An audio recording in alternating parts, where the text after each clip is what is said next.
سلام به روی ماه همتون. خب امروز میخوام در مورد چای مراکشی صحبت کنم. چای مراکشی چیست؟ چای مراکشی چایی است که میایید چای سبز رو دم میکنید، یکم چوب دارچین میندازین توش و در نهایت 2 پرک نعنا میندازین توی لیوان و نوش جان میکنید. اگه خواستید شکر، نخواستید تلخ. خودشون با شکر میخورن. چای مراکشی توی یه مهمونی مراکشی از شیر مادر حلالتر و از هر چیزی واجبتر است، به این گونه که آقای خانه چای را سرو میکند، اما باید حتما قوری با فاصله از استکان قرار گیرد تا حسابی چای درون لیوان کف کند. این گونه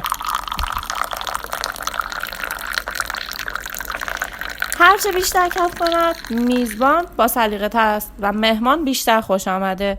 هر مهمان باید دست کم 3 بار چای بنوشد در مهمانی. یه ضرب المثل مراکشی هستش که میگه چای اول مثل زندگی ملایمه، چای دوم مثل عشق قویه و چای سوم به اندازه مرگ تلخه. یعنی هرچی بیشتر چایی بمونه مزهش تلختر و گستر میشه دیگه.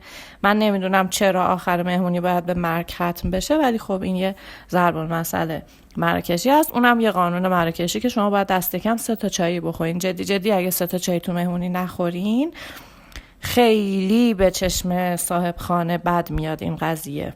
خیلی ممنون که گوش دادین. به امید روزی که توی مراکش کنار اقیانوس اطلس یه چای ناب مراکشی بزنیم توی رگ و از دریا لذت ببریم.